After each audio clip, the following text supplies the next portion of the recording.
Je pense que la première chose à souligner par rapport au contrat de capitalisation, c'est que c'est un contrat qui est régi par la loi sur les assurances. Et donc ça va être un produit proposé par des assureurs, et non pas par des banquiers par exemple. Alors, on peut peut-être définir le contrat de capitalisation de deux manières. La première, ce serait de le distinguer par rapport à son cousin direct, qu'est l'assurance vie. Et à ce niveau-là, il y a deux caractéristiques fondamentales qui sont différentes.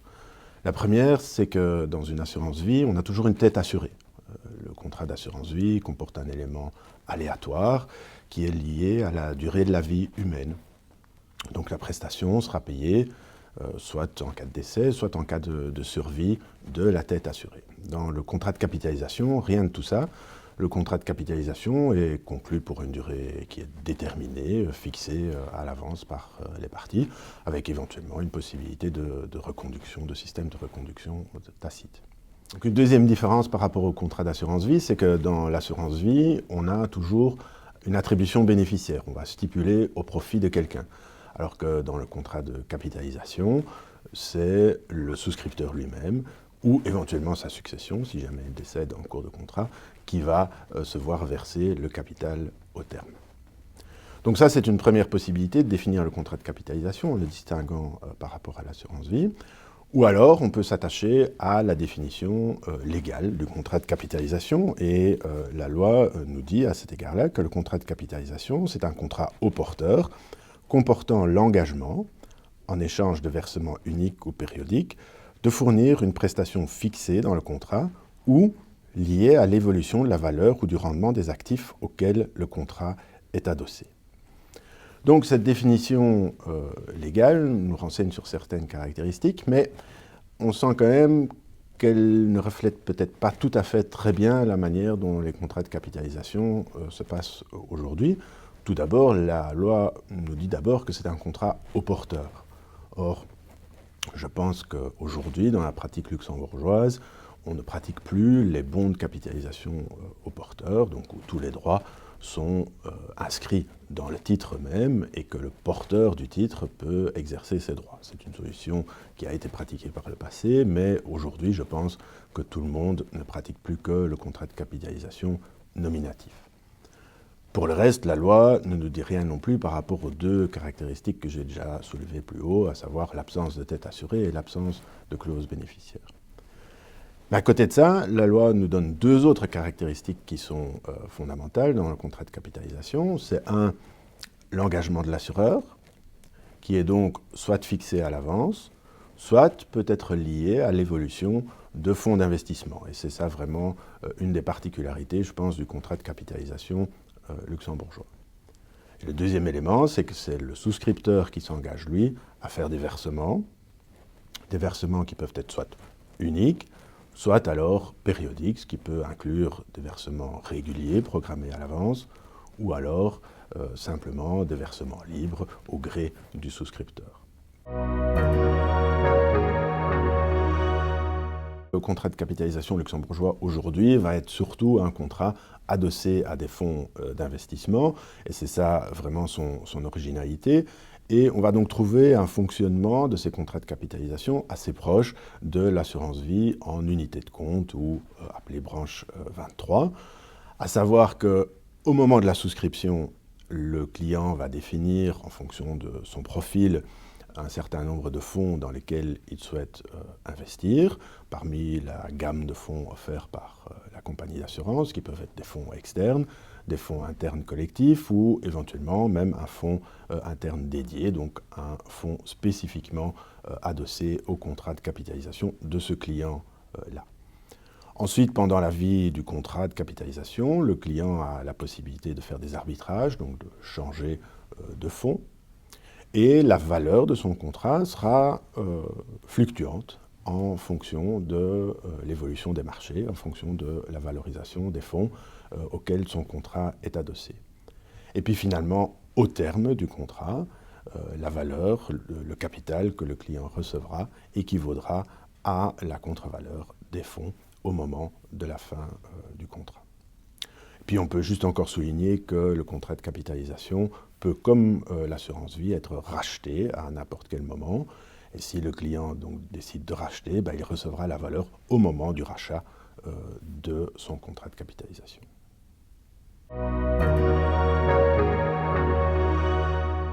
Alors le contrat de capitalisation peut être souscrit aussi bien par des personnes physiques que par des personnes morales, mais l'utilité à la souscription sera assez différente dans le cadre d'un contrat de capitalisation ou dans le cadre d'une assurance vie. Une société, par exemple, peut tout à fait décider de souscrire un contrat d'assurance vie, mais alors l'objectif sera plutôt de se prémunir contre le décès éventuel d'une personne dirigeante. Dans le cadre du contrat de capitalisation, par contre, l'objectif, c'est clairement de placer des liquidités excédentaires dont dispose l'entreprise éventuellement. On sait très bien qu'aujourd'hui, avec les taux d'intérêt que nous avons, extrêmement bas, voire négatifs, laisser l'argent dormir sur des comptes d'épargne, ça ne rapporte rien. Au pire, ça coûte. Le contrat de capitalisation permet donc d'investir, donc d'avoir un rendement lié à l'évolution des marchés financiers, tout en restant dans un fonctionnement très simple et qui permet à tout moment aussi à l'entreprise, comme je le disais, de racheter et donc de récupérer les liquidités si elle en a besoin pour son fonctionnement normal ou si elle souhaite effectuer un investissement en interne à l'entreprise. Et donc plutôt que le chef d'entreprise qui a d'autres choses à faire passe sa journée à suivre l'évolution des bourses, à donner des instructions d'achat et de vente sur les bourses, il peut investir une fois dans un contrat de capitalisation, choisir les fonds qui lui conviennent et ensuite laisser les gestionnaires de fonds suivre l'évolution des marchés pour dégager le meilleur rendement possible. On peut encore souligner que l'on peut également très facilement donner le contrat de capitalisation en garantie auprès d'un établissement bancaire. Donc si l'entreprise souhaite à un moment donné emprunter de l'argent, elle pourra, par une mise en gage ou une délégation, sécuriser cet emprunt. C'est très facile, c'est prévu par la législation luxembourgeoise et je renvoie à cet égard-là à l'excellente contribution de Maître Villeray spécifiquement sur ce sujet. Et puis, le contrat de capitalisation luxembourgeois bénéficie, tout comme l'assurance vie, du fameux triangle de sécurité, donc d'une séparation claire des actifs, aussi bien chez l'assureur qu'auprès de la banque dépositaire, pour assurer qu'en cas de défaillance de l'un ou de l'autre intervenant, il n'y ait jamais de problème, qu'on puisse toujours retrouver les actifs et donc faire bénéficier les clients du super privilège dont ils disposent sur base de la loi luxembourgeoise. Un mot juste pour terminer sur la fiscalité. Alors, contrairement à l'assurance vie qui, pour les personnes physiques, peut dans certains pays bénéficier de régimes fiscaux particuliers, le contrat de capitalisation sera, lui, soumis à un régime fiscal normal de taxation des revenus générés, mais il présente quand même l'avantage, par rapport à l'assurance vie par exemple, qu'en Belgique, on ne prélève pas la prime de 4,4% sur la prime, et que par rapport à une détention directe de titres, on évite notamment la taxe sur les opérations de bourse. Et alors le contrat de capitalisation luxembourgeois est assez proche du contrat de capitalisation tel qu'il est pratiqué en France.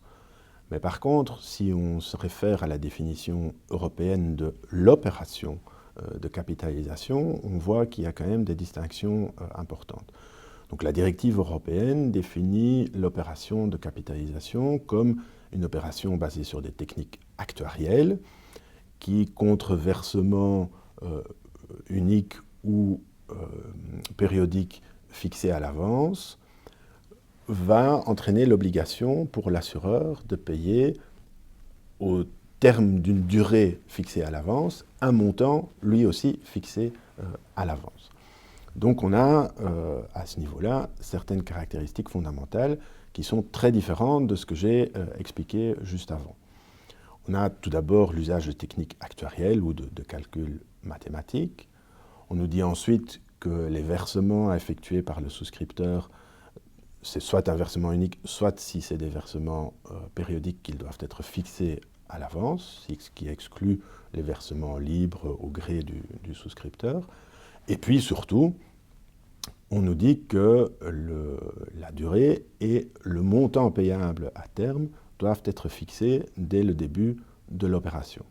Et ça, évidemment, c'est pas possible avec des fonds d'investissement qui, eux, évoluent en fonction de l'évolution des marchés.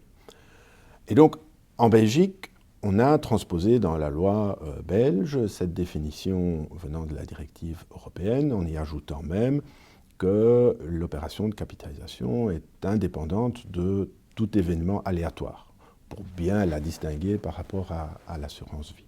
Et donc c'est ce qu'on appelle en Belgique la branche 26. Mais donc cette branche 26 belge repose vraiment sur des caractéristiques qui sont très différentes du contrat de capitalisation tel qu'il est défini par la législation luxembourgeoise et tel que je l'ai décrit au début de cette interview.